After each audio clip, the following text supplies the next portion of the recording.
अस्सलाम वालेकुम। आज मैं आपको नज़म और गज़ल के अशार की तशरीह करने का तरीका सिखाऊंगी। 9th 10th first year second year में बोर्ड के लेवल पे या आप जूनियर सेक्शन में भी देख लें 6 7 8 9 10 हर क्लास में तशरीह करने का सवाल तो लाजमी आता है पेपर्स में। बोर्ड लेवल पे भी ये सवाल लाजमी सवाल के तौर पर आता है और जिसे हर स्टूडेंट को लाजमी हल करना होता है कि नज़म के दर्ज अशार की तशरीह करें या गज़ल के दर्ज अशार की तशरीह कीजिए।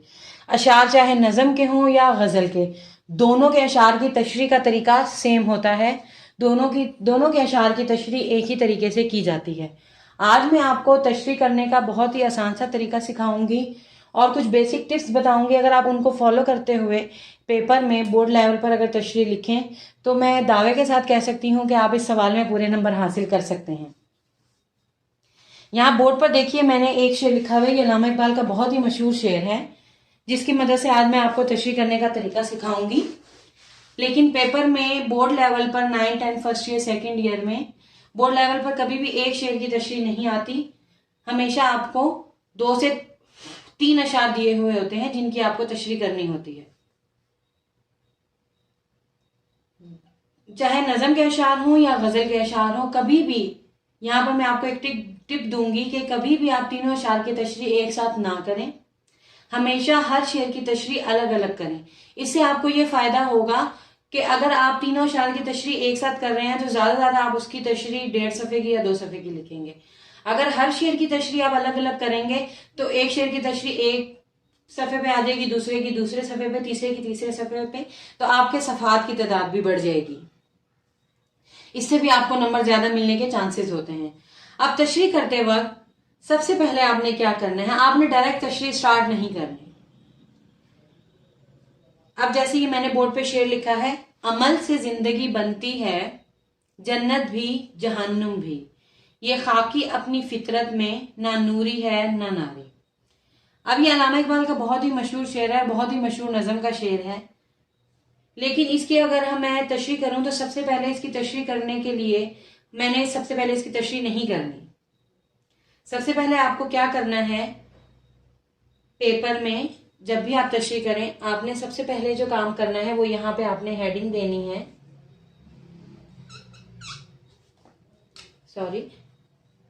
हवाला मतन की।